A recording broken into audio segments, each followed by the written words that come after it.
I'm live again. We reset some stuff. And I think, okay, we're starting off much better now.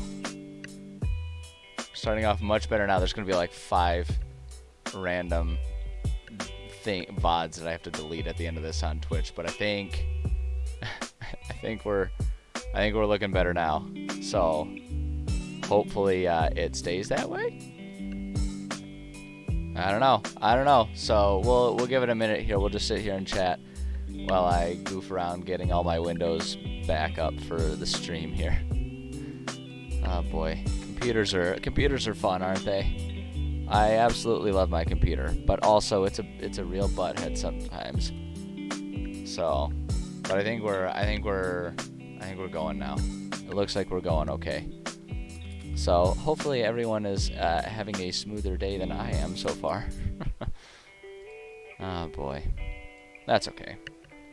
That's okay. The good news is I don't have anything particularly important or dire tied up in this. So, so you know, here we are. We got it working, and now I'll just pull up all of my stuff that we need to have pulled up and ready to go.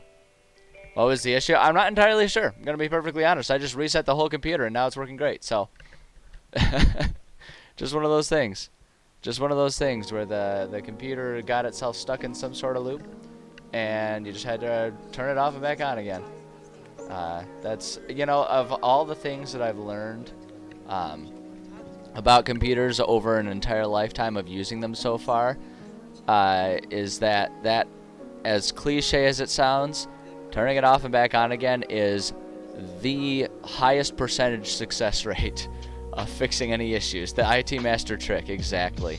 It just, you know, there are a lot of more specific, more intentional approaches to solving problems that will all sometimes work. But that one just seems to work just about every time. Okay, all right, I got my stuff loaded. Like I was trying to say, hopefully all the volume levels are good. I finally figured out a few extra things I can do to tweak my mic volume because I know my mic has been kind of soft. And I finally got in there and was able to force it to boost the mic a little bit more. So I think I got levels okay, but I don't know. I know that they sound good on recording, but I don't know if they sound good on stream. But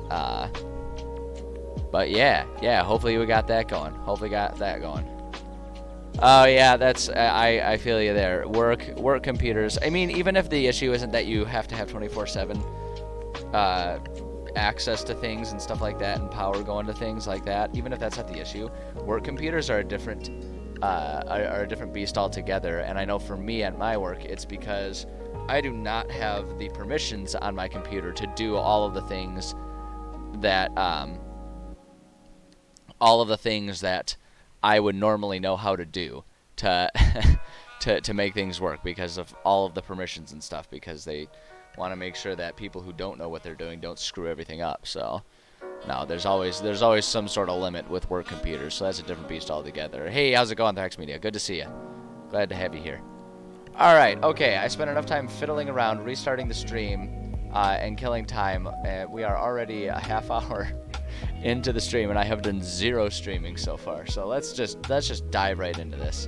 Let's get ourselves going here. So here's our map and everything. I'm trying to be better about doing just like a quick recap of what we've been working on. So you're seeing 4 minutes, and that's because I was fussing around. I had to start and stop the stream a few times because my my computer decided it was gonna spaz out on me. So, but we finally got stuff going. Here we go. Goose fraba. We are centered. I am not mad at my computer. Just disappointed. No, everything's good. So, what we've been working on here, just a quick recap. We've got our campaign here. We're writing one big old campaign, and we've been working on the baseline of this campaign. The premise is we're in a post-apocalyptic D&D kind of world, right? So we had the unhinging, which kind of sent the world into into a big insane nightmare of a world, and that sort of explains why there's all kinds of monstrosities and stuff everywhere, right? That's the homebrew world we're working with. And so part of the recovery process after that is, after a couple thousand years, a lot of the few sort of strongholds, safe places within the world that people still live, they're trying to do what they can to recover and return life to something usable and try to reclaim a lot of the world from the wilds. Part of that initiative is they're working on building or developing, mapping out a trade route between a city that's up here and a city that's down here. Our players are going to be part of that group. Basically what happens is they're going through the Golden Wind Plains here. Dragon, who is the guardian of the plains, is all like, oh, you ain't building the road on my land. I know what happens when you humanoids get involved in everything and you guys like start wars and just mess everything up. You can't do that. And all the people are like, but please. And the dragon's like, okay, fine. I've been trying to get into this Hall of Wisdom for a long time. Can't find the keys. If you find the keys, then I will let you guys build the road. You know, trades like that. So the players go on a quest to find the keys. We've already mapped out finding the first one, which takes place up in here on the mountaintops. And then going down here. So that's what they've been. So that was the first part they did. Found the first key, got back. Now they are on the quest to find the second key, which follows this route going down here to our eventually to our city of Kagdaral. Our abandoned dwarven city is what they're going on. In the pathway to get there, there is a sort of a dungeon that we're presently working on called the Lost Tunnels, and that's what it's called nowadays. We're kind of calling it that. No one calls it that because it's just like this place. But we have to have a cool, snazzy title for things, right? Because that's what we do. We're writing something. So we're going to take creative initiative here and make cool titles for things. And so the deal with the Lost Tunnels was originally a labyrinth that the dwarves had created right by the entrance to their city as a way to sort of block and stop people from being able to invade the city, basically, by just partitioning and forcing them to go through this big labyrinthian maze. Anyone who is welcome will have, the knowledge of how to get there, and so that's what our players are currently going through. Obviously, they don't know the pathway to get there, so they have to deal with the labyrinth, and that just serves us really well as DM because, hey, that gives us a lot of game to play. So that is what we are working on. That is the ultra fast cliff notes up until this point, and we are working on the third segment of this, and you guys are writing up a storm here. Hold on, let me catch up with chat here. Let's see here. Especially that does definitely sound like a backhanded compliment right there. Hey, Live and Let's Die. Good to see you again. Glad to see you back here. All right, what do you got, Thrax? Let's see here.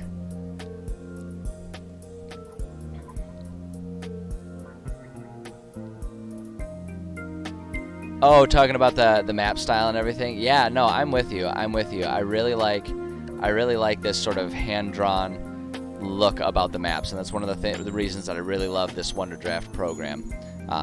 It really does, like you mentioned, the token sort of appearance of them, and I'm with you 100%. That's what really draws them to me. I mean, for crying out loud, the font that I'm using is titled. They titled the font. Hold on, I'll show it. You go to labels here. We're doing that. They titled the font that I use Bilbo. I mean, come on now. So, no, I feel ya 100%. I'm a big fan of it. So, okay, so here's this section of the dungeon. We've already mapped out 2 of the 4 sections that this dungeon is going to have. We have done this first entry level. Players enter here, find a key that gets them access to all of these rooms down here, as well as to section 2. While in section 2, they're going through here. Down here, they're going to find the key that lets them into, going back up to our first section, these few rooms, and then into section 3. And then we get to section 3, and they're going to one of these rooms. We already put it down. I don't remember which one it is. I have to look back at the notes. Doesn't really matter. But yeah, we've got there's the key to section 4, so they're going to grab all those, and then that key to section 4 will, if we're back at our, first section here, they can go up here, and then it'll eventually grant them access to these few rooms, like these couple rooms finally. and then on to the whole next section of the dungeon, which is the last section. So, making good progress so far. Making real good progress. Let's see here.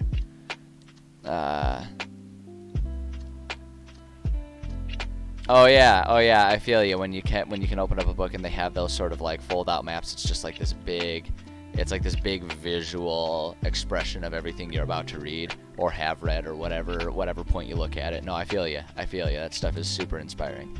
Super inspiring. I totally understand where you're coming from. All right, so there, hyperspeed overview taken care of. Let's do some writing, eh? Finally, like I say, it's been quite a few minutes into when I would normally be already writing. That's okay. It's a holiday week. Everything's kind of insane anyway. All right. So we need to come up with a puzzle in this room. Oh boy. Oh boy, we're opening up, and I have to immediately think of clever, fun, challenging things for our players. All right.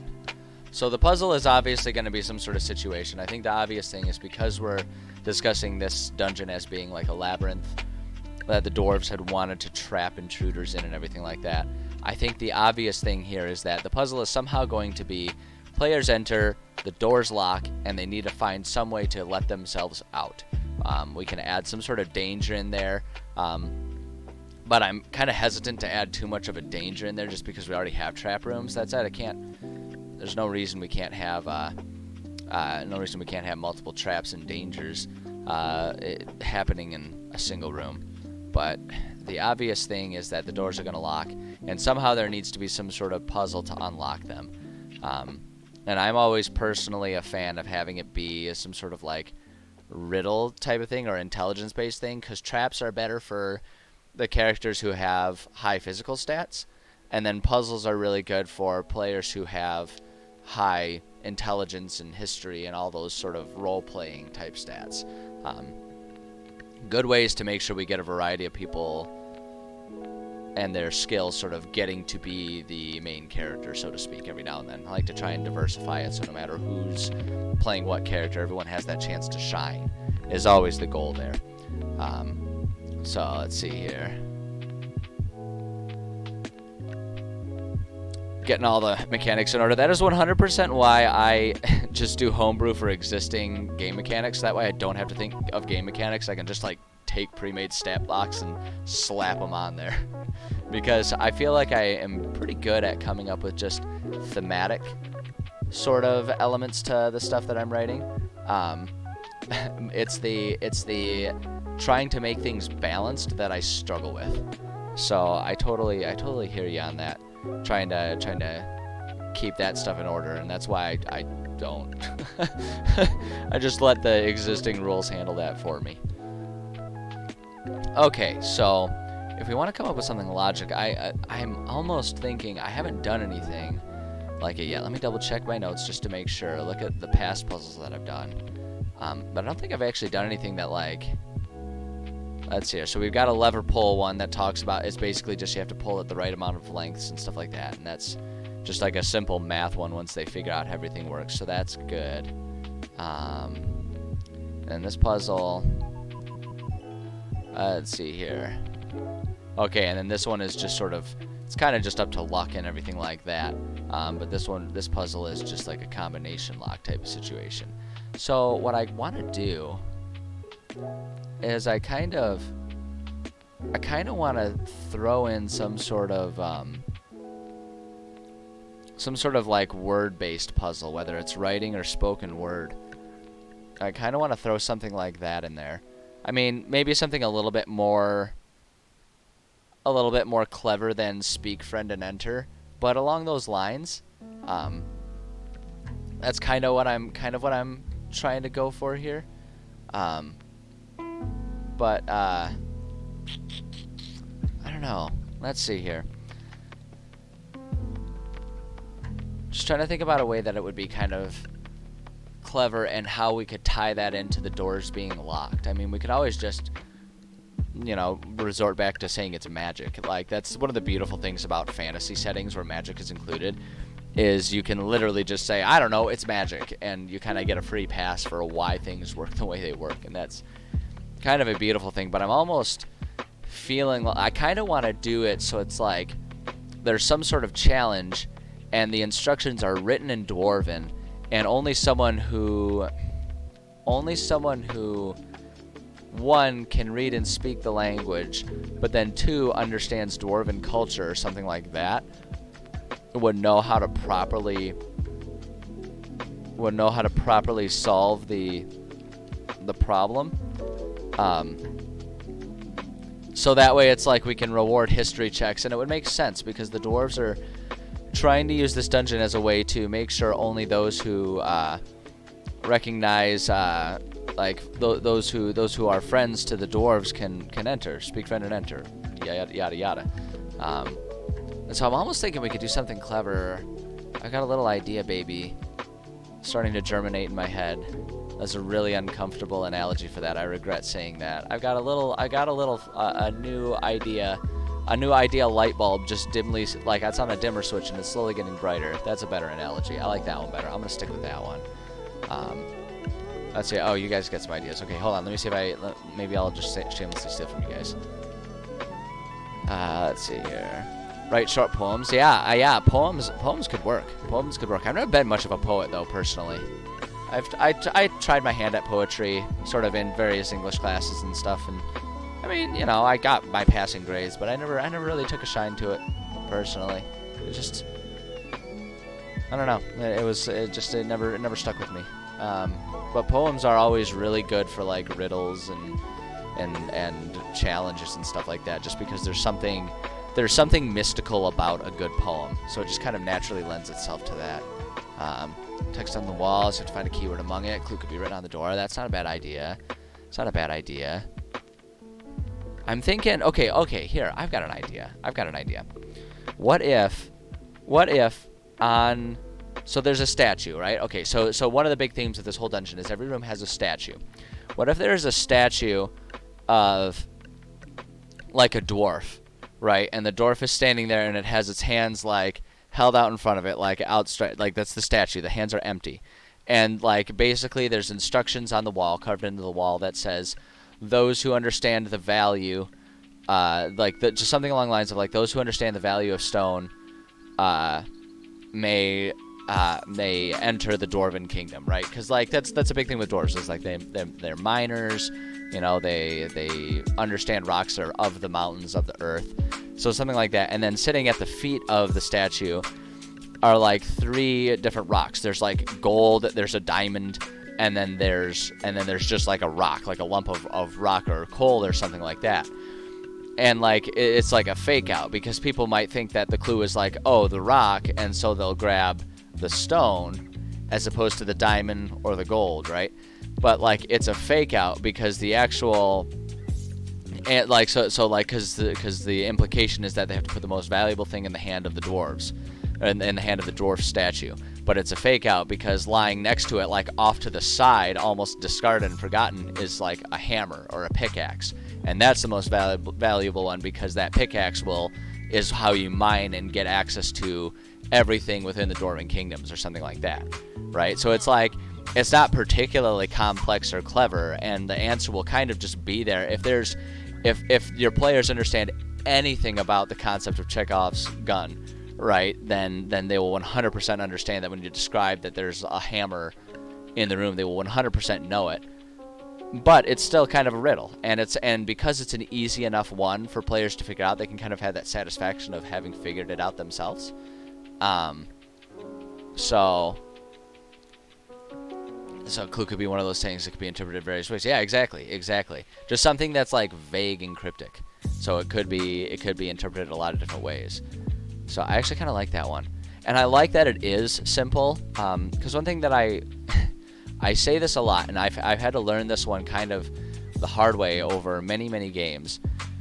What may seem like a very obvious solution to me as the DM, what may seem like a very, very obvious solution to me, is never guaranteed to be obvious and simple to the players. Because it's like, and the analogy that I always use is, I might know the answer, and I might write it in a big black marker on someone's forehead, but they can't see their forehead, nor can they read backwards if they look into a mirror, right? So it's like, if you already know what the answer is, it might seem really obvious, but if you don't know what that answer is, who knows if it'll actually be obvious. So I think that's what I kind of like that puzzle. I feel like I need to massage the clue a little bit just to make it a bit more like, you know, like elbow nudge and be like, is this it? Can you take it at face value, or is there something different?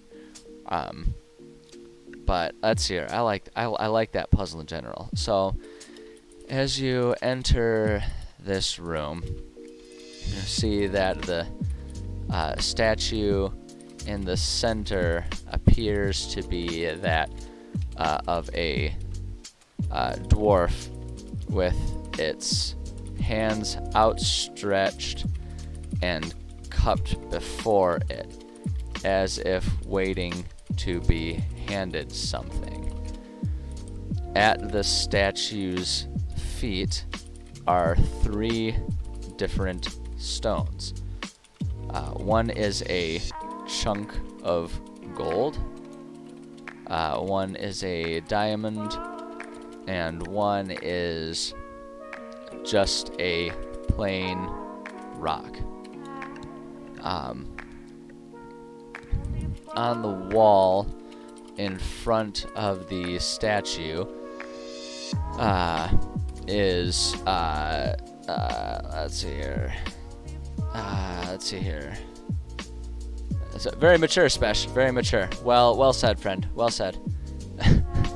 Let's see here. On the wall in front of the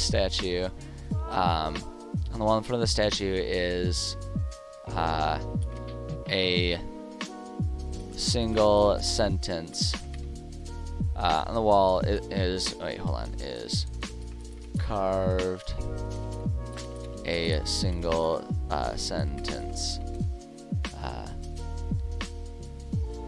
And then I guess that would just be like, oops, there we go. Let's see here.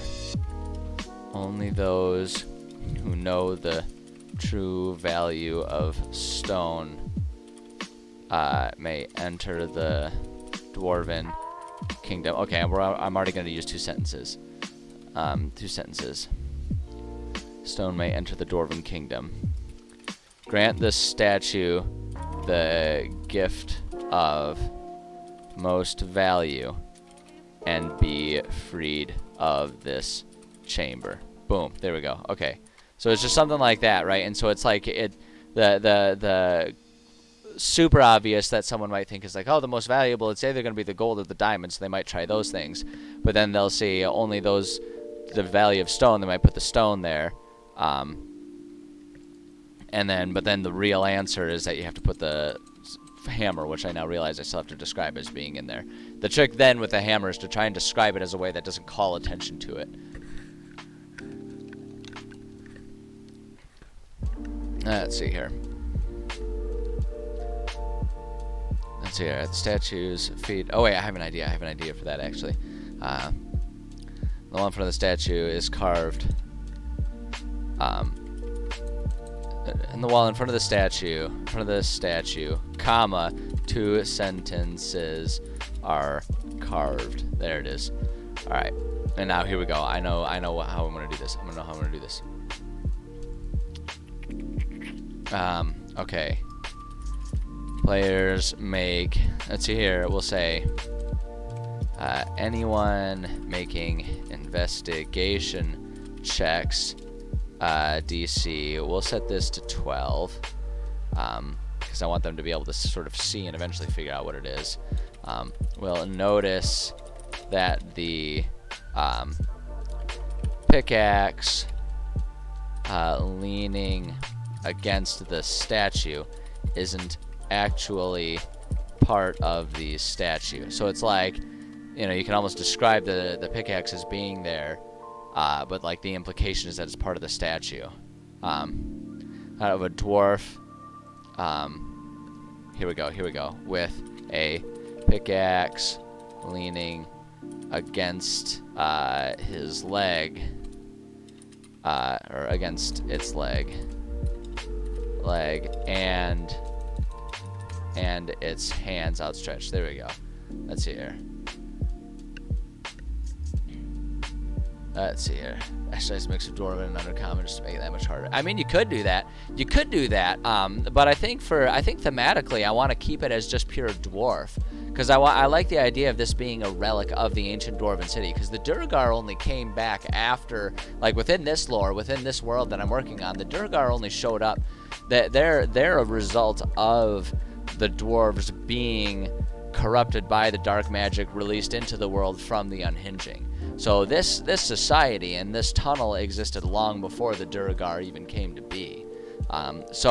There's using that is actually a good idea, and that melds well with a lot of the other things that I've been doing, particularly with different journal entries and things that players can find of dwarves trapped in the tunnels, slowly being driven mad by the magic and like turning into Durgar like mid-process. So you can kind of use it for those purposes. So that's not a bad idea, but I think for this one, I think for this puzzle, I want to keep it pure dwarven, because I think thematically it just makes sense for it to do that. Let's see here. Okay. Isn't actually part of the statue. Let's see here. If players, if players place the pickaxe in the hands, we'll say the arms drop an inch or two, and a clicking can be heard throughout the chamber. Let's see. Clicking can be heard throughout the chamber as the doors unlock. Okay, and here's a fun thing too. So the reward for this room is going to be a map of this area here. So what we can do is include that. When players solve the puzzle, and the arms are lowered, lowered to activate the unlocking, a small compartment in the chest of the statue also opens, revealing a small scroll inside. The scroll contains a map of this part of the dungeon to help travelers make their way through. There we go.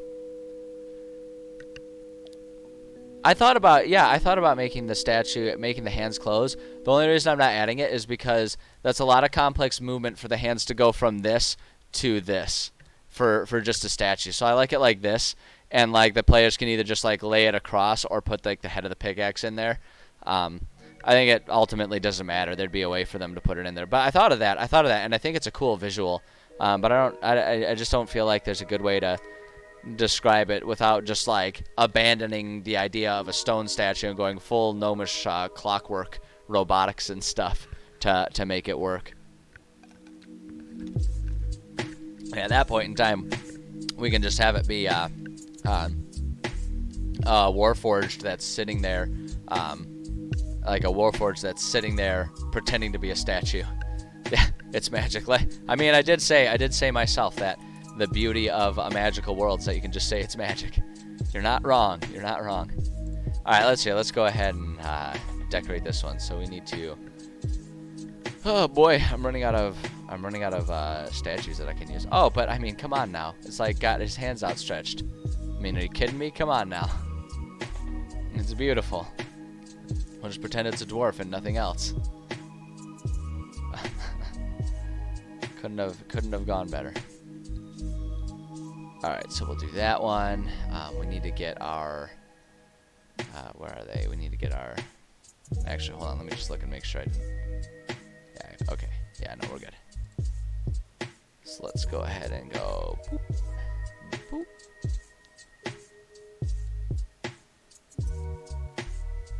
Always a lot of torches. The torches, I also feel like I'm using my its magic cop-out quite a bit by letting it be, by just sort of hand-waving away the fact that the torches are, like, always active despite being under a mountain in an abandoned set of tunnels for thousands of years. I'm already using a lot of hand-waving here. I gotta have some things that actually make a little bit of logical sense. Alright, so we can do that. I wonder if... Okay, hold on a second. Let's search for... Let's see. Is there a pickaxe in it? Let me come over here. Let's see. Let's check out tools. Yeah, see, I think there's a pickaxe. Right, hold on, let's make it smaller. Let's see here. Oh, it's so tiny. Hold on. Let's scroll in and see here. And then check it out. Check it out. Pickaxe is laying there, and we'll kind of have it half buried, so that way it's like it's leaning against it. We can do that. Let's go ahead and go back to 1 and take this. And if we do it just right, there we go. So there's our piece of gold. There's our piece of gold right there. I don't think we have a diamond, though, do we? No. What about...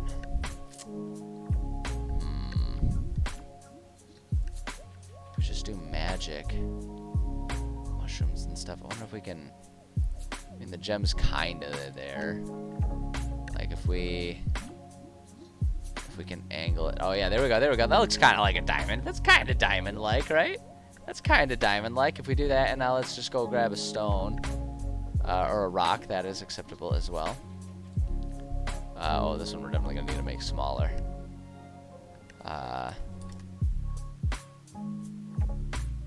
There we go. There we go. Perfect. The rock kind of blends in a little bit, but there, we got a rock, a diamond, and a piece of gold.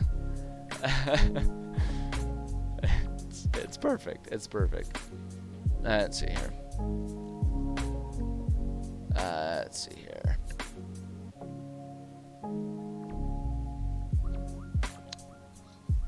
Let's see here. Okay, different clues with different statues. We could do that. We could do that. I'm always worried about having too many clues to one room existing in another room. I mean, I certainly do that, but there's a certain hesitation I have with a lot of it, especially when it's finer details, like noticing that a statue is holding something, just because there's two reasons I avoid it. One is if I'm relying on them to just sort of do investigation checks and notice that level of detail. One, it's a very easy thing to miss, and two, if I'm describing that the whole way, it tends to be a really, really obvious thing when I suddenly describe one statue as being a little different. So that it's not the worst idea. It's definitely not the worst idea, and like I say, there are other instances where I will hide clues and bits of information there, but like I guess what it is I'm hesitant to hide a clue when I don't want it to be obvious that it's a clue, if that makes sense. You know, so it's like if players are looking for a recipe for a potion or something like that, I will 100% in a different room say, yeah, you find a piece of paper that's been torn in half and it seems to have a list of ingredients. It's obviously a clue, right? It's obviously a clue because they know what they're looking for. But with this one, just the nature of this one, I don't want them to be going through and looking at statues and suddenly it like be really obvious, like, oh, there's some sort of pattern or some sort of clue being described here, because this is meant to be, this challenge, the way I'm imagining the lore here, this challenge is meant to be one not of are you observant in our tunnels, but rather do you know enough about dwarven culture to deserve to come visit our city. And so I'm hesitant to do that one. And then you're talking about something that makes the solution more dire. I'm assuming you mean like adding some danger and stuff like that. That's another one that I absolutely will do all the time. And in this situation, that's sort of handled by wandering encounters, because the way I would handle this is if they don't think of the solution or roll poorly, they would have to wait until the next day to try again. Or there would basically just be, there would be a time lapse in which wandering encounters and wandering monsters could potentially barge in, because the doors lock, stopping them from going outside. They don't lock, stopping anyone from coming in, is the idea here. And so there would be, but it might not be as immediate. And part of the reason that I do that also is because I already have some traps existing in this dungeon and in this segment of things. So those are all good ideas. But I don't know that I'm gonna plop them in this room as it is. I like this room just sort of having this particular challenge that will lock them in and make them use up resources and or possibly have to face an extra combat. I think that's fair. Because you're right, because the flip side is you're right. If it's just a puzzle where they get locked in there and there's no potential consequences for not succeeding and they have to just kind of keep trying until they get lucky enough rolls, that in that situation you're right. You're 100% right. It's a pointless puzzle. There's no reason in doing it. So I think you're spot on in general. I just already kind of have that danger built into the way I operate my dungeons and stuff. But actually, I'm glad you brought it up, because it is a good point to bring up. If I didn't have wandering monster encounters as a potential consequence for not succeeding in figuring this out, if I didn't have that, this would not be a very good room. It would just be a time. It would just be a reason to take up time and use time. It's like when you're playing a video game, right? And like there's a door that you need to get through, and like they lock the door, and your character's like, gotta find another way through. And the other way through is to just like go up a ladder through a different room and then down a ladder, and then you're immediately on the other side of the door. And there was never any danger. It's like, what was the point of that? What was the point of that other than like maybe forcing a loading screen or something like that, right? It's the same concept, and it can be jarring. So it's actually a really good point to bring up, and I appreciate that you did. I've gotten so used to being aware of that issue over all of the years that I've been a DM that I just sort of habitually have this sort of background danger in my dungeons that I forget to bring up because I'm so used to it being there, and it's so customary for me to have it there. So, you know. But yeah, thank you for bringing that up. That's a good point. It's a really good point. Okay, let's see here. So that handles that room. Now let's see. Oh, cool, good. The other rooms are gonna be nice and easy. Just battles. I can just plop some monsters in a room. That's pretty easy. It's a nice, easy thing to do. Okay, medium battles in this floor are going to be worth 900 XP. We already did one of them. We did 2 ochre jellies. I kind of want to just do one where I throw... I kind of want to just throw 9 of the gray oozes at them. Honestly. Just, like, flood them with boogers, basically. Flood them with sentient boogers. Sentient cave boogers. I think that'd be a good one. Drive players insane. It can be the easiest enemy in the world. If you throw a lot of them at players, they will panic, or at least mine will, which is great because then they completely demolish everything. They're like, oh, that wasn't that bad. I'm like, yeah, of course it wasn't that bad. You've done that 5 times in this dungeon already. Why do you guys keep getting scared? Alright, gray use 100 XP. There we go. And who's that has an animated dwarven skeleton? You're kind of describing one of the bosses earlier in one of the other sections. I think it was section 2. Yeah, with a mini boss, the Slithering Tracker. It's kind of what it is. So I guess it's not really a skeleton, but it's like, yeah, it like comes out and it kind of has a more humanoid appearance to it. Let's see here. Proceed here to flood them with boogers. There are Dungeons and Dragons, I mean, just fantasy in general. When you don't have the context and you just kind of drop into anything being discussed, sci-fi or fantasy, very good chance you're going to hear some really wacky stuff going on. No doubt about it. No doubt about it. Okay, so let's see here. 9 gray oozes, medium battle. Okay. Walking into this room, you find yourself find yourself ankle deep in a grayish sludge. As you walk through, the sludge begins to ripple and move as it coagulates into multiple piles of gray ooze. There you go. Just quick, simple like that. Not everything needs to be complicated. No, you're absolutely right. You're absolutely right. That's like the fun part about fantasy and sci-fi is the fact that everything. It's like we've said. We brought it up a couple times already this stream. The beauty of fantasy settings with magic is you can just kind of hand wave any ridiculous thing and say, it's magic. It's fine. It's magic. I try to have at least some sort of some sort of logic behind things that happen, but you really can just kind of get all kinds of weird with it and just say like, it's magic. I don't know. It's magic. Why not? It's magic. How is it that the inanimate object suddenly just knows who the chosen one is? It's magic. Why not? It's magic. It moves the story along, so it's magic. It's one of the best parts about it. And actually, really, what it is like that's fantasy. You just say it's magic, and sci-fi you just say it's space technology. It's like why do you have a gun that can like shoot living organisms out of it? You know, even though there's all that explosive powder. It's sci-fi technology. I don't know. It's sci-fi. They put the antimatter with the black matter and the super mega matter, and it just makes things happen. I don't know.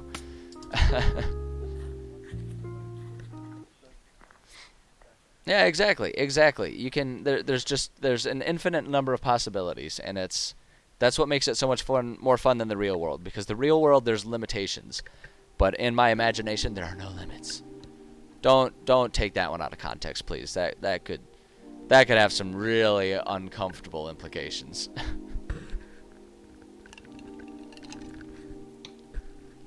All right, let's see here. Yeah.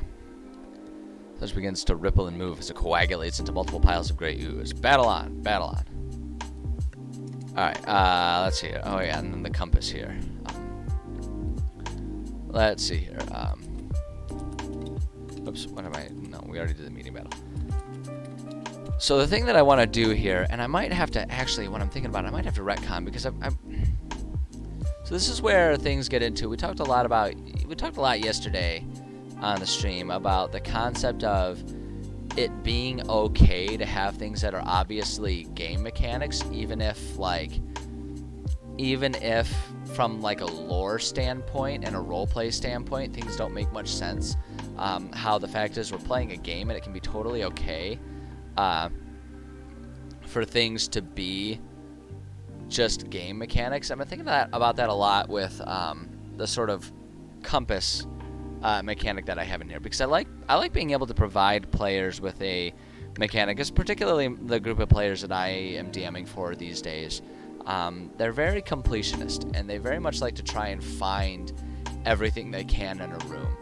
So one thing that I've been doing in the stuff that I write for them is I've changed the compass mechanic a little bit. Like, historically what I've done is I've had the compass basically be something that can be used in conjunction with the map, so that way it adds more notes to the map in some way, shape, or form. Maybe it's a stone that reveals invisible ink. Maybe it's like another version of the map that's got extra notes on it. Maybe someone made a checklist of all the rooms, something like that.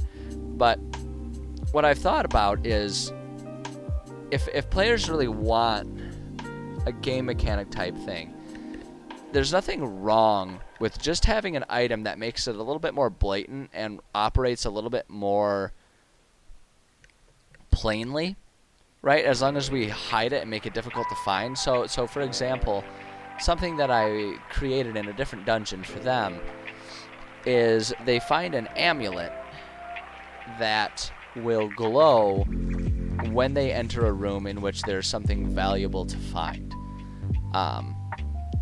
And so it's clearly a game mechanic, because just for the sake of adding some complexity and some fun to each floor of the dungeon, right? Because I break my dungeons up into different segments. So you know, it only works for one segment, and then it just kind of turns into a regular piece of jewelry that can be sold, right? So it's very clearly a game mechanic, but it's one that just like it's kind of refreshing to be able to use that rather than trying to come up with some sort of cryptic in-game lore for this item to exist without it getting repetitive, like, oh, some guy drew a map and died, so now you got a map here, right? I have it be some sort of specific amulet that, because of just magic, you know, will tell them if there's still something to find in a room. You know, and like you have it be something where it's like they have to consciously pull it out and use it and think about it, or you can even have it be like the compass only has 1 or 2 charges, so if they really suspect that there's something in that room, they do that. Or it's like maybe it glows when you're facing the direction of a room that has something hidden in it, something like that. So it's like a bit more blatant, but not just like flat out like, oh yeah, just keep rolling dice until you find everything in this room, right? And I've been doing that more often in the other stuff that I write, and I kind of prefer that, honestly, from a DM standpoint, just because it takes a lot of pressure off of me to try and come up with some, like I say, to come up with some sort of unique, not boring, not repetitive bit of lore to come up with it, and instead just have it be like, yeah, this is your item finding thing, and like each one just maybe have a handful of gimmicks that it's like I say, this one will only work in 2 rooms. This one, you know, this one points you in the direction but does not tell you actually where it is. You know, things like that. And it kind of fits the bill of what I want to accomplish with that item a bit better. So that's kind of, I'm gonna start making that adjustment while I'm working on this campaign, and I may or may not go back and retcon, because honestly it doesn't really matter all that much. It's just a little bonus Easter egg to give players the opportunity to make sure they found every single scrap of gold that exists in any given dungeon that they're in. But yeah, that's something I've been doing, and so I'm gonna start doing that. And so for this one, so like a good example for this one, right? We're in this dwarven thing, and so I think let's see here. So, and the other thing that's fun about it is you can make the item a bit more thematic to whatever it is, right? So rather than it always just being a piece of paper with stuff written on it, right? Like this, it can be like the magical drill of finding things or whatever. And it's like if you put the drill on the ground, it'll point, like the drill will point towards the nearest valuable item or something like that, right? And so it's just like a little thematic. It's really pointless. Not pointless, it has a point, that's not the right word. You know, it's simple, it's silly, that's kind of more so the thing, but you know, it functions. And then like once they found everything in that segment of the dungeon, you place it on the ground and the thing never turns. It always just like stays exactly the direction that you pointed it in, right? And then it just becomes a regular old hand drill. You know, one of them goofy hand drills that you always see where it's like, yeah, like you know, you put the point in, you hold the one handle, and the other handle like spins and it drills, right? And you can do the hand drill. It's just something like that, you know, something simple, something straightforward. It doesn't have to be complicated. Like I say, it can be a little silly. There's nothing wrong with that. But it's more fun. I guess that's really what it comes down to. It's more fun than just, yeah, here's a piece of paper with a shopping list on it. We'll now pointlessly spend 5 minutes describing how you go and follow the instructions. It's like, nah, give them a little something. So it's like they can be like, you know, it points them to this room, they go into that room, and then if they all get crappy investigation rolls or something like that, it's like they still don't find it, and the thing is like freaking out and spinning around in the room, and they're just like, we can't find what it is. And so then they have to decide if they want to come back to look for the thing or whatever. You know, just like it just kind of changes the nature of it and adds a bit more of a game mechanic to it rather than just a, you know, like a I'm talking at you mechanic, if that makes sense. I don't know. Maybe I'm just blowing a lot of hot air and I'm the only one who feels that way about it. But it's been a more satisfying thing to add to my dungeons, I find. So I'm gonna do it. And the beautiful thing is, this is my stream and I'm the one writing, so I get to do whatever I want. So take that. Sorry, that was a little needlessly combative there. I I didn't mean to imply that no one else's opinion matters. Just it's no one else's opinion matters. So anywai, and now I've actually grown kind of attached to the idea of it being a drill that just like spins to point towards whatever nearest room still has something. And here's what we can do. As the oozes melt and denature from the beatings you all just gave them, you notice that a lot of various items are falling out of many of the oozes. Some have rusted swords. One has a piece or two of armor, and a few have various tools. And then here's what we can do, just to make it so that it's not necessarily we're just flat out giving it to them.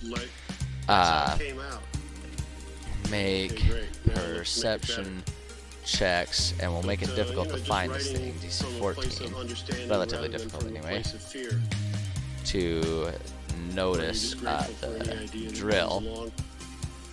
You don't want to change it because you don't know how. You notice, however, that one item behaves a little strangely as it lands on the ground. A small hand drill,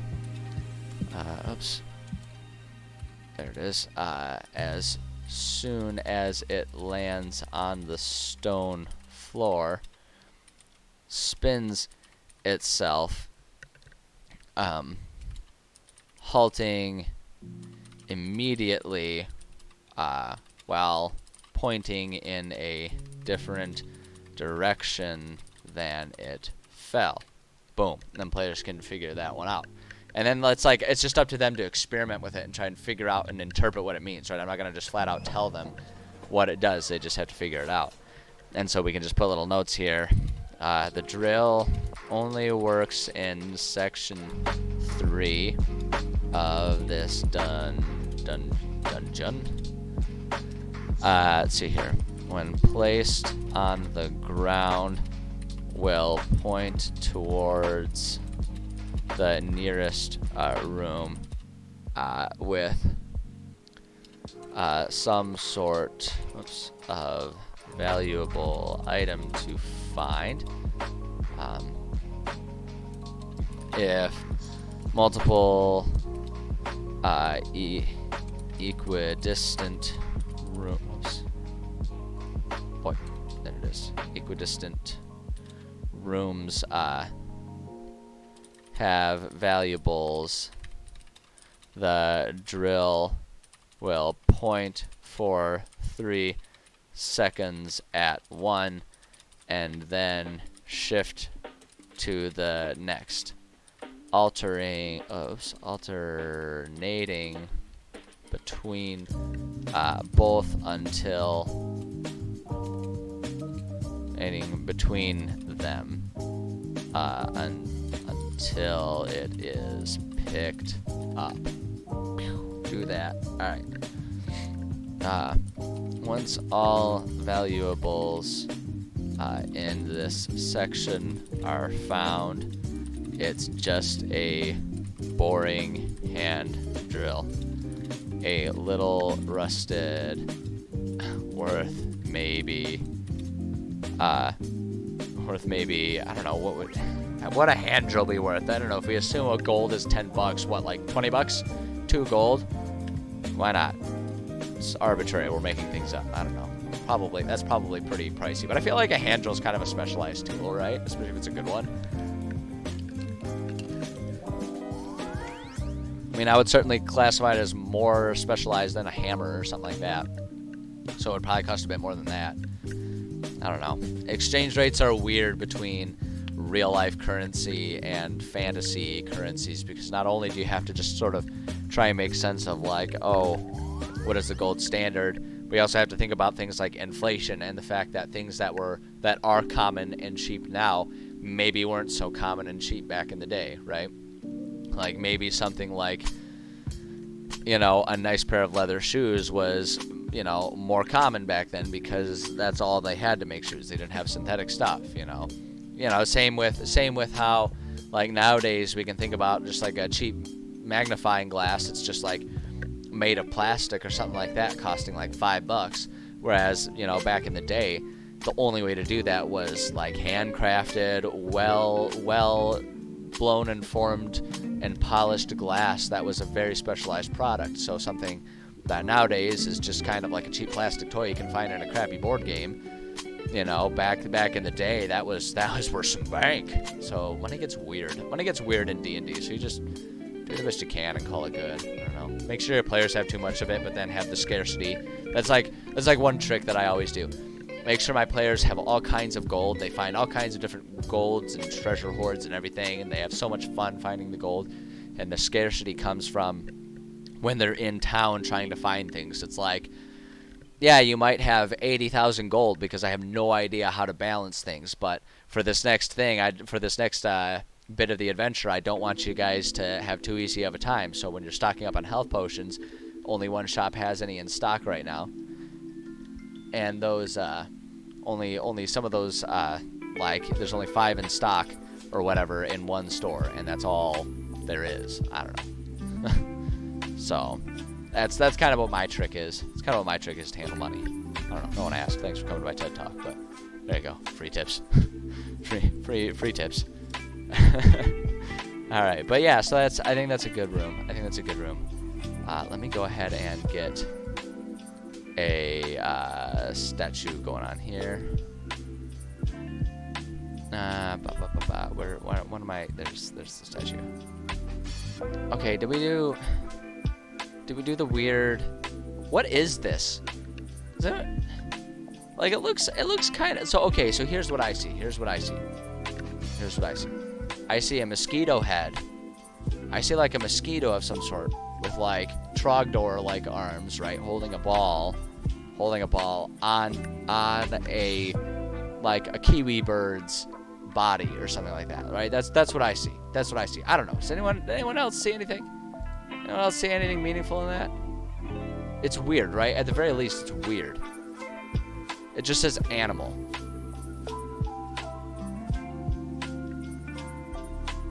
I have no idea. But we're gonna use it. I'm changing the color to make it just gray. Oh boy. What a goofy looking thing. Put that right there. Alright. So we do that, and then it's just all gray ooze, but like I described it as dropping a whole bunch of stuff, so I wanna like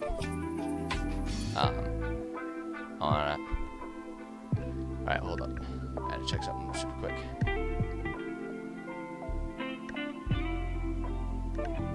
Alright, okay. So I need to find, do they have like, yeah, here we go. Just like, oh, I was hoping there'd be just like a random breastplate or something like that, but here, we'll just put a couple random pieces of armor.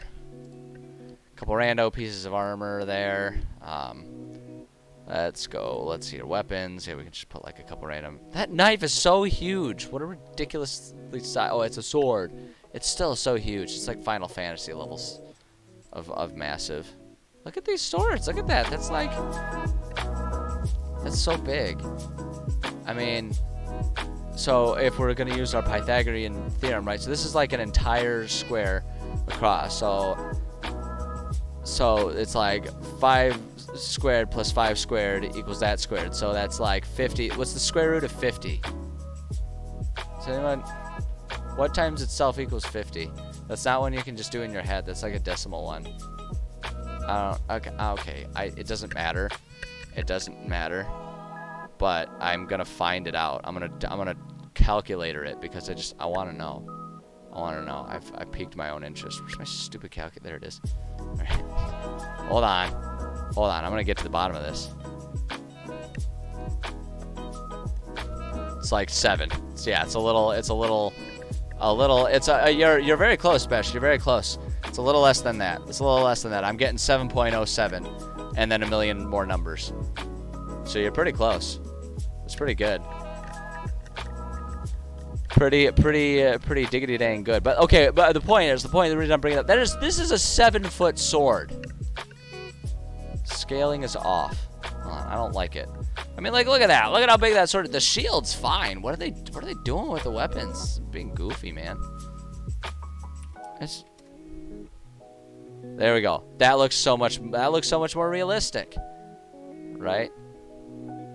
It's a little less than 5 feet now. There we go. We'll do that. Do that one.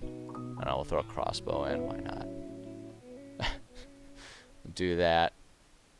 And then maybe just like a couple random arrows lying around here, right? Because it's just supposed to be all this garbage being left behind by all the oozes. So we'll do that. Yeah, exactly. It's pretty big for dwarves. That's a very good point. Look at, see, that looks kind of like the size I would expect. Do that. Do that right there, I guess.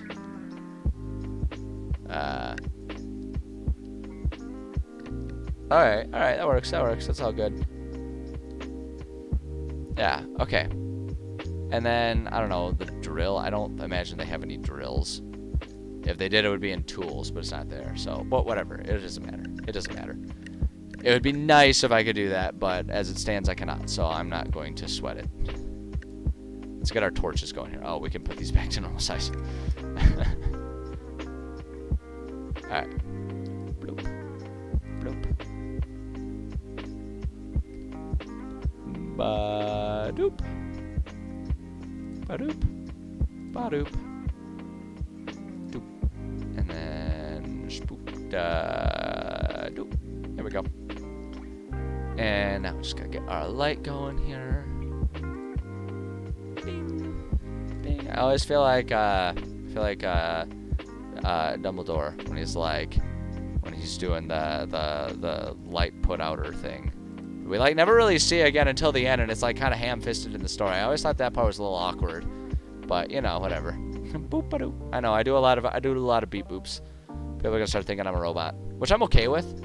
I've always said if we ever get to a point in human technology where we can like replace parts of our bodies with robot parts that work like much better than human parts, I will be like the opposite of Bicentennial Man. I will happily sacrifice my human body to slowly be turned into a cyborg robot man.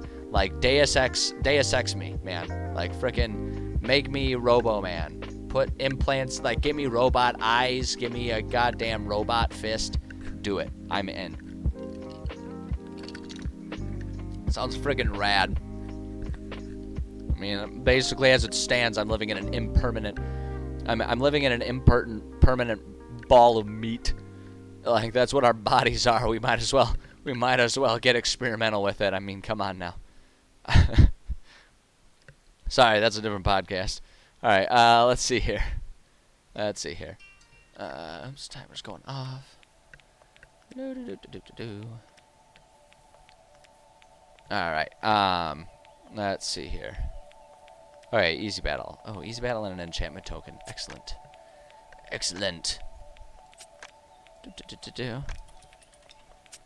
Easy battle. And those are worth what? 450 experience points. If a medium's 900, then yeah, okay. So 450. Oh, we could just throw like one ochre jelly at him. That would work. 50 XP.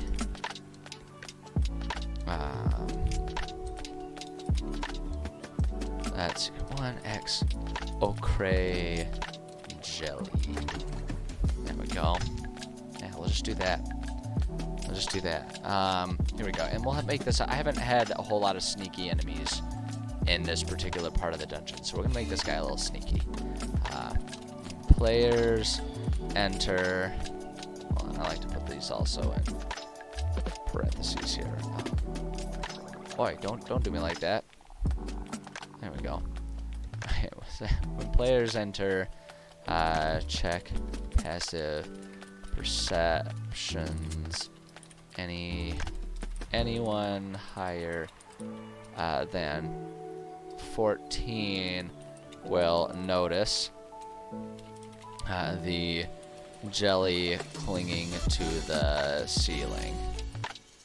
Anyone actively searching for dangers can have DC 12 on the roll. We'll do that. Like, if they're actively looking for stuff, then we'll give them a bit of an easier time. Alright. Let's see here. This room looks remarkably clean and empty compared to many in this dungeon so far. The statue looks in good shape, and the floor is shockingly free of any skeletons, lost items,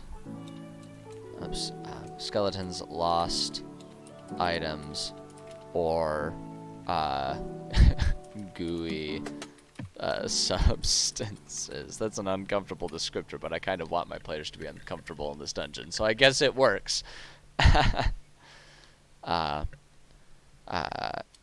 However, as you walk towards the center of the room, it's such an uncomfortable room.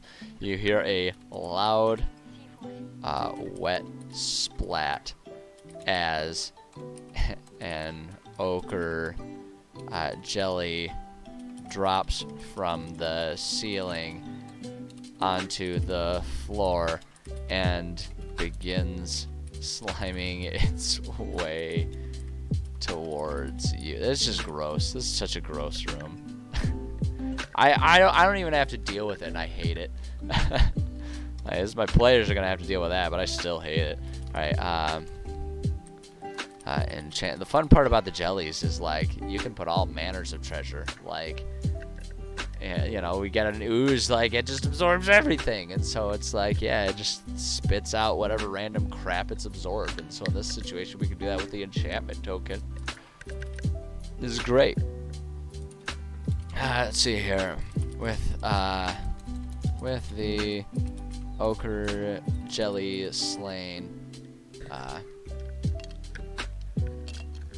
fast with a higher dex. That's a sweater. That's we'll do that one in the next section of the room, and we'll have that be the boss battle. We'll call it like the like slip and slide ooze or something like that. The slip and slide jelly. And the thing just does, like, drive-by slimings, where it just, like, slides past you and just, like, slaps you as it goes. Slaps you with its digestive jelly and then moves on. With the welly jelly, I like it. God, what a horrible boss. That, like, it's somehow simultaneously terrifying and absurd. Like, it's both of those at the same time. Alright, anyway, with the ochre jelly slain, it drops the various bits of junk that it has collected over the years of consuming hapless adventurers and creatures within the dungeon. Let's see here. Let's do DC 14 to notice the token.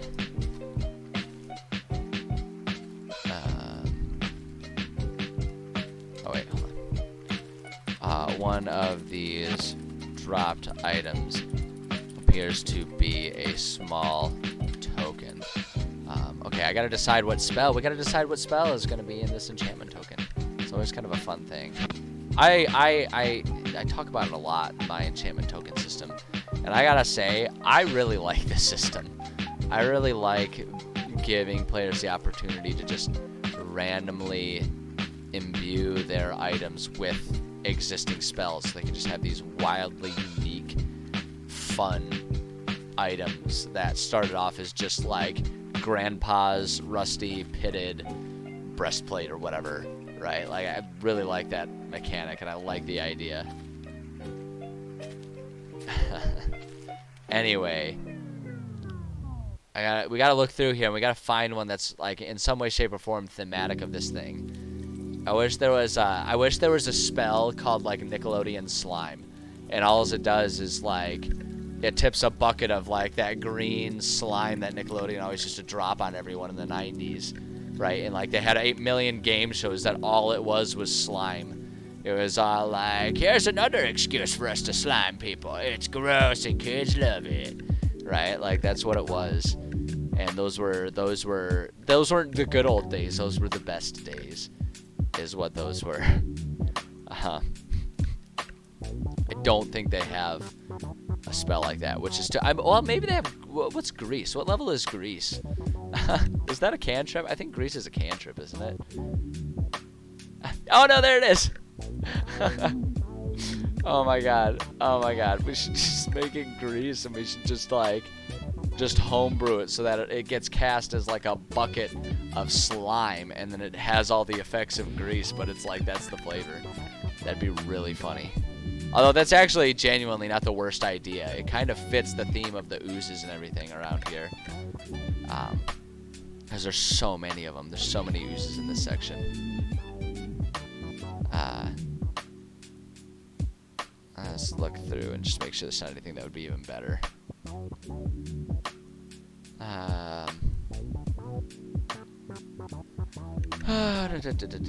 Unseen Servant would be kind of a good one too. It's different than all of the oozes, but it would fit with all the different like phantoms and non-corporeal enemies that are around here. Wait, hold on. What was the boss of this? What was the boss of this section? Actually, now that I'm thinking about it, the Vampiric Mist. That's right. It'd be kind of fun to make the token thematic of the boss of this segment too. Be a little bit easier to make it, you know, extra unique to this particular part of the dungeon. Hold on. Bane, Bless, Burning Hands, Catapult, Sphere, Ceremony, Cast, Bolt.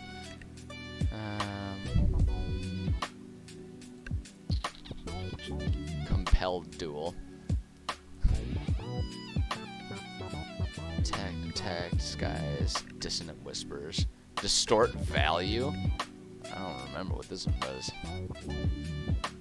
Oh, I see. It's just a way to... So it's a way to be a cheap bastard. Okay. False Life, Feather Fall, Find Familiar. Frost Fingers, Fog Cloud. That would kind of fit the Vampiric Mist concept a little bit. Swims around corners and areas heavily obscured. It lasts for the duration till a wind of moderate or greater speed. So it would last forever, basically. Duration is 1 hour. Spell using the spell as the rage of the fog increases. Not bad. But I feel like the real heart of the Vampiric Mist isn't the mist; it's the vampiric part of it.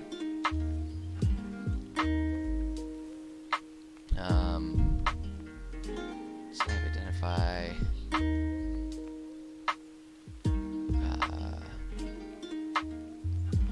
I don't know. I think maybe Grease is gonna be the one to go, and we'll just say that this one's like, we'll call it like slime, which we can just say it's like grease but flavored to look like ooze rather than grease. I actually really like that. To be perfectly honest, I really like that idea. I really want to do that one. I think I'm gonna do it. Alright. Let's see here. A small token. On one side of it is carved a picture of a slime splat. Think of the Nickelodeon. Is that how you spell Nickelodeon? I don't remember how to spell Nickelodeon. I'm gonna be perfectly honest. Oh, okay, it's with the E. Think of the Nickelodeon splat. Boom, there we go. Perfect. Yeah. The token has the spell grease, but it's flavored as slime and looks like ochre jelly rather than grease. There we go. Beautiful. Beautiful. I love it. Alright, let's go ahead and decorate a room here. It's the little things, you know. It's the little things that really can cheer you up and let you really have fun with things, right? Concept of a spell that just basically does the goofy slime splatters from, you know, the good old days of my youth watching TV. I take it back. I don't like the fact that I just described any part of my life as the good old days and my youth. I don't know if I'm ready to deal with the level of mortality that implies about me and my life, so I'm gonna redact that statement. Okay, we need to add a statue here.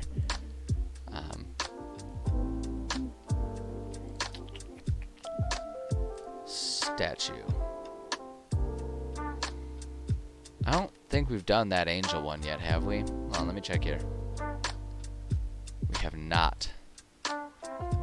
We have not done that eagle, but we did just do that one, and I know we've done all these ones. So let's go ahead and add ourselves a little angel here. Yay. Perfect. Awesome. That let's see. Let's make sure we save that progress. That brings us to a place where we have finished up 3 of the 4 segments of this dungeon, which is that's pretty neat. I'd say that's pretty cool. No, it feels good. I feel like we're making pretty good, quick progress on this dungeon, which is good because I feel like the last dungeon took a lot longer to get through.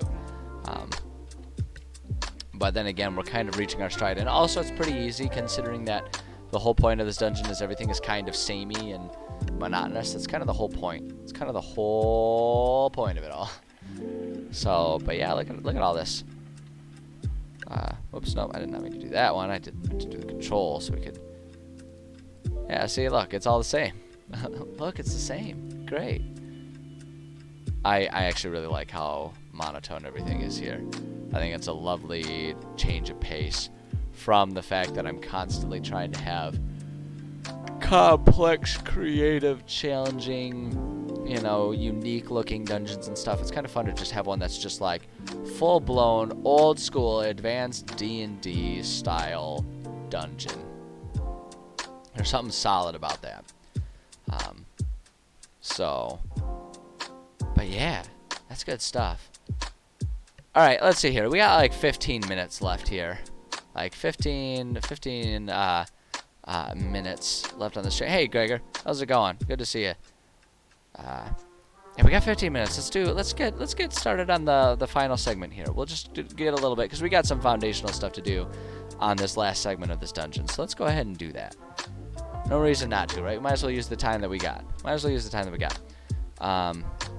Okay, so some of this stuff we can just copy and paste or just like reiterate that we've already done.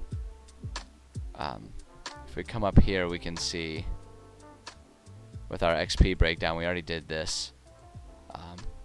So let's copy that and bring it all the way back down here.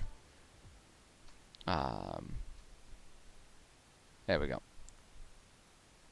Skill checks. Okay, so XP breakdown. Wait, hold on. Wait, okay. Dang it. Gosh dang it.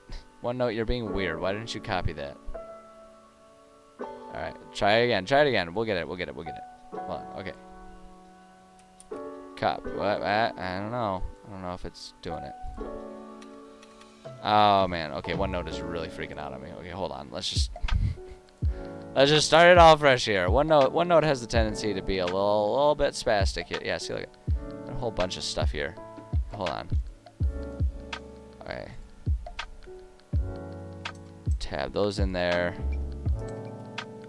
What did OneNote, what did you do to me? There we go. We're experiencing technical difficulties. Please ignore the embarrassing amount of struggle that I'm having with what should be a simple command.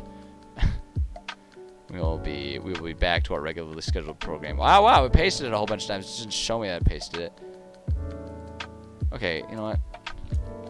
Why is it spazzing out like this? Why is it doing this? Alright, hold on. Let's try again. I don't understand what it's doing. I don't... What is happening? Why is it... Okay. Just get rid of all this. We'll get this figured out. Did it save it on the clipboard? It did. Okay. Okay. So now we can go... Look, but it's like saving the dot. I don't understand why it's doing that. It saved it like as part of the text. That's what the issue is. Okay. Okay. Okay. That was... I'm not proud of how long it took me to figure out and understand what the heck it was doing, but in my defense, it was being weird. It was being really weird. All I was doing was Control-C and Control-V, and it was acting weird right there.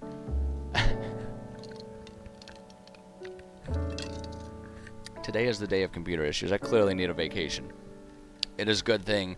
It is a good thing it's a holiday week, and I will be out of town visiting family and just relaxing the second half of this week. Because clearly my brain needs a break. It needs a hard reset.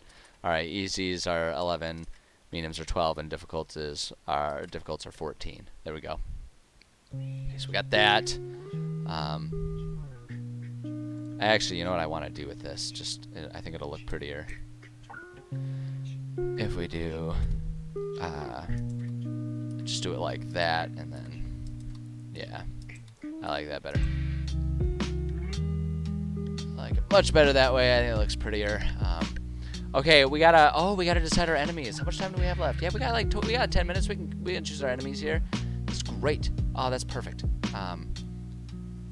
Excellent. Yeah, no, that's fun. That's fun. Okay, so our breakdown here. So the fodders. So basically the fodder enemies, the ones that are just easy. Roughly 10 of them should be make a medium battle. So these guys are going to be worth 100 XP a piece, which kind of matches up with,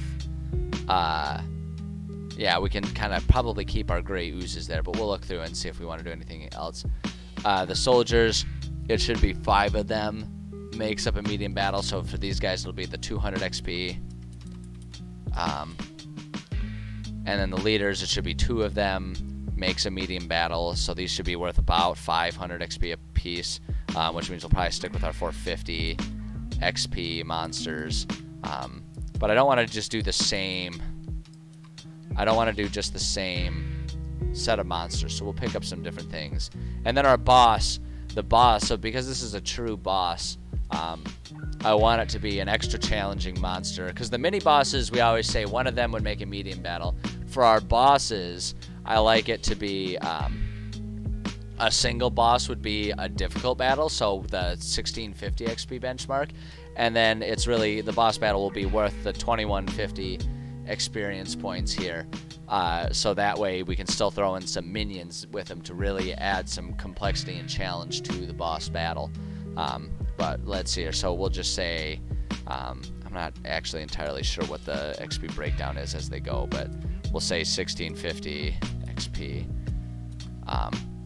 So for our 100, so let's find a good 100 XP monster here. So we'll just go ahead and have some fun searching around looking. Let's go to our monsters here. Been basically sticking with aberrations, oozes, and undeads. Kind of what I'm sticking with. And so for the first ones here, we need 1/2, right? Well, okay, fine. There we go, 1/2, because those are worth our 100 experience points. So that's perfect. So now we just got to look and find something that's kind of thematically what we're looking for. We have a lot of the great ooze. Ooh, I like the ooze folk. That'd be interesting. Shadows. We already have lots of shadows around. Undead cockatrice. Good God. I like the ooze folk. I like the idea of doing the ooze folk. I think that's really interesting. I think that really kind of adds a new layer to it. It's almost like a gooey oozy version of a Duragar or something. So I like that a lot. Let's see here. Looking at the time. So we'll come up with. So I always include little notes about ooze folk. I always include. I like to include a copy of the stat block, as well as just some like cliff notes, some quick notes on how to handle a battle with that monster. So like what sort of tactics that monster would do. So that way there's something that's like predictable, but also that I don't have to think about a whole lot. But we'll come up with those. We'll work on those tomorrow when we come back. Right now, let's just choose the monsters, and then we can be excited about thinking about how we're going to use the monsters tomorrow. Let's just see how I got some rhyme going there. Yeah, that was that. Not to toot my own horn, but you know, beep beep. Okay, let's see. We already done the boneless. But yeah, these guys are 200 XP. Dread Warrior. That's not the worst, but I don't think that really fits exactly what I'm looking for. Indentured Spirit. Ooh, it's like some Dementor-looking crap right there. We already did Spectre.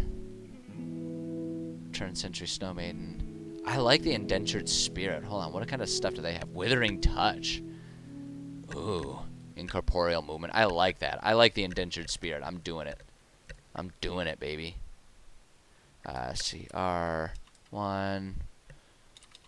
Indentured Spirit. Excellent. Alright, so now our 450. Our 450 is our what, level 2? Or CR2? Hold on, I don't remember. Yeah, CR2. Okay, so let's find a good CR2. Here we go. Let's see here. Alright, let's see here. Burbling, Drowned Blade, Gelatinous Cube. We don't have a Gelatinous Cube, and that's just a classic, right? I mean, a Gelatinous Cube, look at that thing. It's like, it's perfect. I kind of like the Gelatinous Cube. Slow Death. I mean, come on, it's got Slow Death as a trait. The Glabagool, though, is kind of cool. It does the exact same things, essentially. But it looks exactly like something that would be in this dungeon. So those are kind of interesting. We could do that. Minotaur Skeleton, not quite. Nothing, no. Reduced Threat Black, Sentient Ochre, Shark Body Abomination. Just out of nowhere, Shark Body.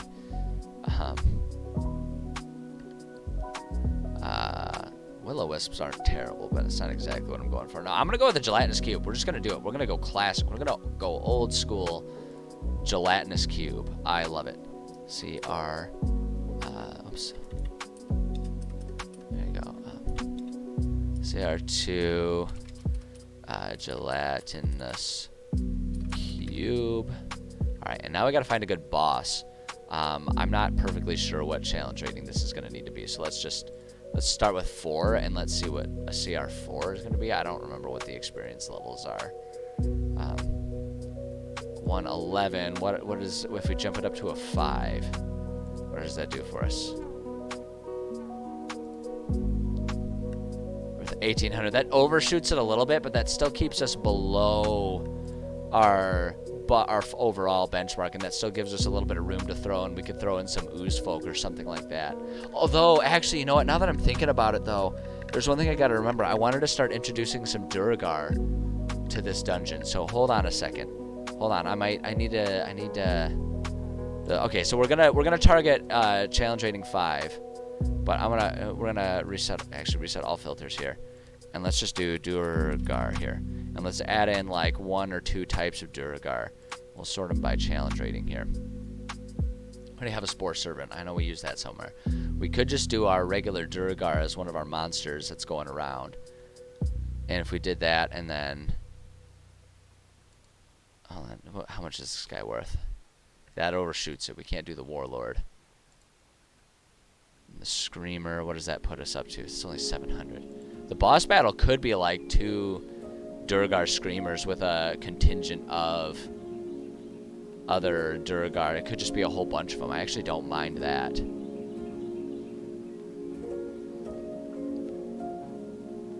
The other thing, wait, hold on. What's the 2150? We could just do 3 Durgar Screamers. We could just do that. I think that's what I want to do. I think that's what I want to do. We're just gonna go ahead and say here. So the boss,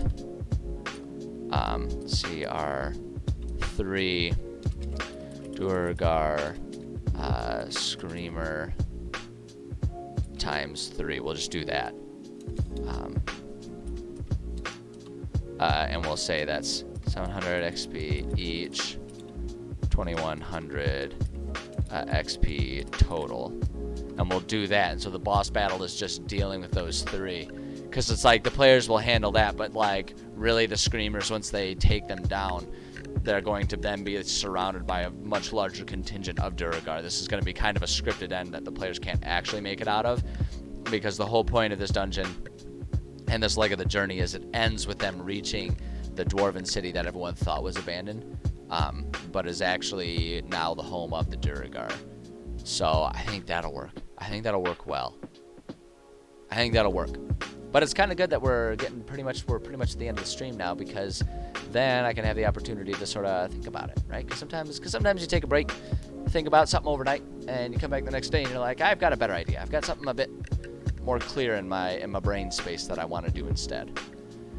So either way though, we made some good progress. We finished off section 3 here, and we are on to the final section of this dungeon. So we're making some good progress here, making some real good time on it, which I'm pretty happy about, if I do say so. And yeah, I think that's a perfectly good place to call it a writing stream for today. Great stuff. So what's going to happen, as always, I'm going to take like a 15-20 minute break, rest my voice a little bit, grab something to drink. And I will be back after that break to do a little bit of gaming. I am currently working through Neverwinter Nights, the like remastered edition or whatever it is, playing one of the campaigns within that game. So if that is of interest for you or to you, you can stop back in, like you say, 15-20 minutes and check me out doing that.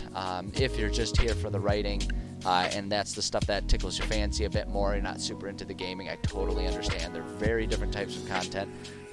So if you're really just here for the writing, I am going to be back tomorrow, okay? So here's where this week's schedule is going to be a little different, because it is Thanksgiving. I intend to stream tomorrow. I reserve the right for the stream to be a little wacky in terms of times tomorrow, because I don't usually stream Wednesdays. Usually it's Monday, Tuesday, Thursday, Friday. But this week, because I'm going to be out of town Thursday and Friday, and won't be able to stream, I also have tomorrow off of work, so I'm free to stream and do whatever I want. That said, tomorrow I am also in charge of baking all of the pies for our family Thanksgiving gathering. And I have to bake them all tomorrow. I have to bake 3 pies, and none of them are the same. So I can't just like make a batch of pies and then bake them. No, I have to like go through the process of mixing, forming and baking everything 3 times over. So the stream times tomorrow might be wonky. I am shooting to be on and stream at the normal time, 11:30 a.m. Eastern time for writing and 1:30 p.m. for gaming. That's the intent. But I may have to take random breaks during that. I may start a little later. I may end a little earlier. Just depends on how getting everything prepped for the holiday is going for me. So, but the upshot is, if you want more writing content, I do intend to be back tomorrow to do a little bit of writing. If not, you can look for me next week. Now, I have to say also, I'll try and put announcements up. But next week is going to be weird with streaming. I have a lot of meetings planned for work, so I'm going to try and stream when I can, but it's going to be very intermittent. Things are going to be shorter. Things are going to be weird. For some reason, at my work, at my office, everyone decided that they needed to have their super important meetings next week, the week after Thanksgiving. I don't know why, but that's what it is. So next week's streaming is going to be weird. I don't even have a good way to describe it. It's going to be weird. Tomorrow is going to be weird. The next week and a half of streaming is going to be weird for me, but I will be on. And if you would like to come and watch any of that stuff, but you're not sure how to know when I'm streaming, I mean, you can always just log on and see if I'm streaming. That's always an option. The other thing you can do is I do have my Discord server that you can get yourself connected to. I do put announcements when I'm about to stream on there. Not much of a heads up, but if you have notifications on for that, then you can get a little buzz when I'm going live, and it's like, oh, hey, great, we're going to do some writing. So there's that option for you guys to check out if you want. I think that's all the announcements I have. Whole lot of announcements, almost no usable information in all of them, but that's where things stand as they are right now. I guess the only other announcement is I do have my YouTube channel. That's where I put up all my VODs. So if it's too complicated to keep up with when I'm streaming and when I'm not streaming, you can always go check out the VODs on your own time. That is a perfectly acceptable option as well. So with that, I think that covers everything. So I am going to go ahead and take a break. I will be back in like 15-20 minutes to do some gaming. So maybe I'll see you then. If not, I will see you hopefully tomorrow. Either way, I appreciate all of you guys for stopping by. Have a lot of fun doing these writing streams. I'm glad that other people get enjoyment out of them. Makes me feel good knowing that you guys like what I'm putting out there. And yeah, I appreciate all you guys. So stay tuned or check back in a little bit. Otherwise, I will see you later.